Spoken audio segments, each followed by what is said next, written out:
برکت ہے، تو کیا علم، روشنی، نور، برکت تمہارے لیے نہیں ہے؟ نہیں ہے تو حاصل کرو۔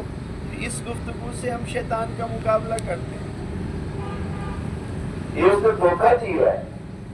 52 ہفتے آپ آ کے اللہ کا ذکر سن رہے ہیں، باقی تو ہر شے صبح سے لے کے شام تک جو سنتے ہیں وہ آپ کو پتہ چل جاتی ہے۔ محلے میں، ٹھٹھے میں، جگہ جگہ پہ آپ بحث کر رہے ہیں ان کے ساتھ کہ یہ یوں ہے، یہ یوں ہے، وہ بھی تو آپ نے علم حاصل کر لیا۔ یہ علم جو ہے، جو آپ کو کون کہتا رہتا ہے کہ پختہ نہیں ہے؟ پختہ نہیں ہے تو کرو، یہ تو فرضی علم ہے۔ پہلے اس کو سنبھالو، پہلے اس کو نبھاؤ، اس کی تو تمہیں اگلے جہان میں بھی ضرورت ہے۔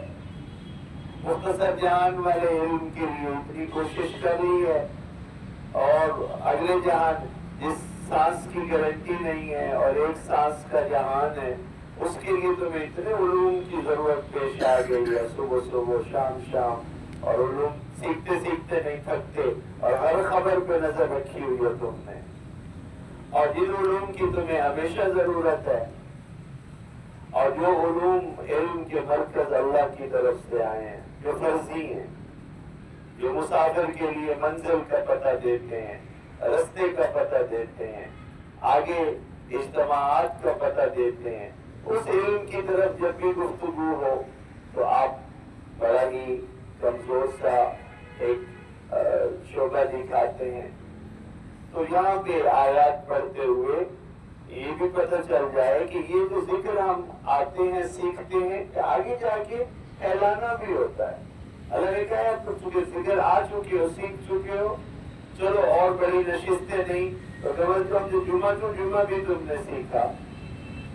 تو یہ بھی جو ہے وَاذْكُرُوا اللَّهَ كَثِيرًا، جب باقی 7 دن تم مارکیٹوں میں جاؤ تو اللہ کے ذکر کو کثرت سے کرو۔ اور یہاں سارے علماء متفق ہیں کہ اس کثرت میں اگر آپ خود کو صرف اللہ کے ذکر میں مست کر لیں تو اس کثرت کی کوئی حد نہیں، یعنی ذکر الہی کی آپ کو حد نہیں ہوتا ہے، بس آپ اللہ کا ذکر جتنا کر سکتے ہیں۔ وہ اللہ کا جو ذکر ہے اس کی بڑی کھلی بڑی تشریح ہے کہ اللہ کے ذکر میں کیا کیا شامل ہے۔ اس میں اللہ کی فرما برداری بھی شامل ہے، اس میں اللہ کی یاد بھی شامل ہے، اس میں اللہ کی فرضی عبادات بھی شامل ہے، اس میں نوافل بھی شامل ہے۔ کیونکہ ذکر کرنا کیسے ہے، ذکر ہوتا ہے، ذکر کرنا کیسے ہے، پھر ہمیں نبی کی طرف رجوع کرنا پڑتا ہے۔ تو کثرت بھی نبی بتائے گا کہ کثرت کیا ہے، کثرت سے کیا مراد ہے۔ عربی میں کثرت ویسے تو کہتے ہیں کوئی چیز 2 سے اوپر بڑھ جائے تو، یعنی تیسری ہو جائے تو اس کو کثرت کہتے ہیں، تو کثرت میں شمار ہونا شروع ہو جاتا ہے۔ تو ہمارے اس جملے کے مطلب میں ہے کہ کم از کم اپنی دنیا کے باقی اذکار سے اللہ کے ذکر کو زیادہ رکھو۔ تو جب دنیا میں اور بھی تذکرے کرتے ہو تو اللہ کے ذکر سے زیادہ رکھو۔ جیسے ہم کہتے ہیں اللہ اکبر، اللہ کا ذکر اذان آتی ہے، تو اس کا یہ مطلب ہے کہ حقوق کی دنیا میں، تذکرے کی دنیا میں اللہ کا حق سب سے بڑا ہے۔ تو انسان کے اپنے وجود کے اوپر بھی حقوق ہیں، تو وہ بھی ہیں جو مخلوقات کے حقوق ہیں، جو انسانوں کے حقوق ہیں۔ انسانوں میں مختلف انسان ہیں، جیسے گھر کے افراد ہیں اوپر نیچے، بچے اور والدین، ان کے حقوق الگ ہیں۔ دائیں بائیں جو ہیں جیسے چاچے مامے، نانکے دادکے، ان کے حقوق الگ ہیں، یہ تو نسل میں سے ہیں۔ پھر جہاں آپ رہتے ہیں وہاں جو حلقہ ہوتا ہے گلی محلے کا، اس کے حقوق الگ ہیں۔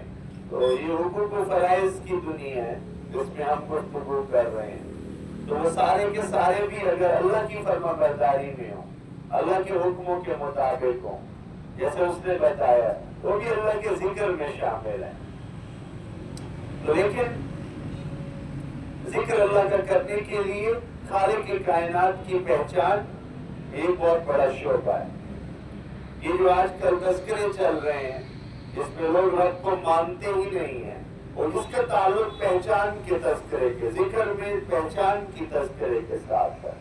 معرفت کی دنیا میں اللہ کے وجود اور اللہ کی ہستی اور اس کے خالق ہونے اور اس کی پہچان اور معرفت کے حصے کا شعبہ ہے، جس میں دنیا پرابلم میں آ گئی ہے۔ اور ہماری خاموشی جو ہے اور ہمارا کم تذکرہ جو ہے، اور خاص طور پہ ہم نے نوجوان اور بچے یہ وہ میڈیا پہ دے دیے فونوں کے ذریعے، تو چونکہ وہاں مستحکم نہیں ہے ان کی معرفت اور ان کا رب کو جاننا مستحکم نہیں ہے، مطلب بہت پختہ نہیں ہے، تو اس کی وجہ سے جس چیز میں پختہ نہیں ہے اس کو دنیا زیادہ ابھارتی ہے۔ آپ نے اور میں نے بچیوں میں نوجوانوں میں یہ تذکرہ پختہ نہیں کیا، تو وہ معرفت کی دنیا میں وہ ہار جاتے ہیں۔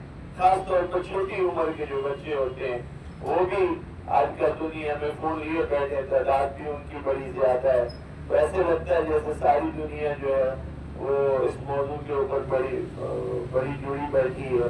تو اس کا سب سے بڑا مسئلہ یہ ہے کہ ان بچوں میں ہم نے معرفت اللہ کے وجود کا جو تذکرہ ہے، صرف اس لیے کہ وہ نظر نہیں آتا، تو ہم نے نظر نہ آنے والے تذکرے میں ان کو قابو کر کے چونکہ بٹھا کے اچھی طرح سکھایا نہیں۔ اس کا نقصان یہ ہوا ہے کہ وہ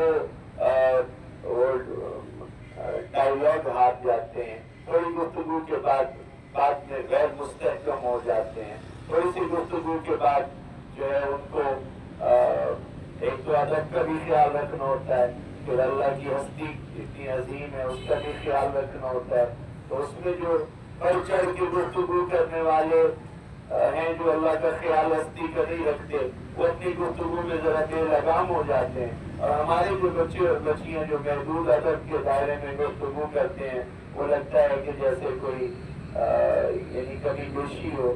تو اہل ایمان نے اگر دنیا کے ساتھ اس موضوع پہ ڈائیلاگ نہیں کرنا، اور اگر اللہ کے وجود کے اوپر آپ اور میں امت محمد ہی نہیں کھڑے ہونے تو کس نے کھڑا ہونا؟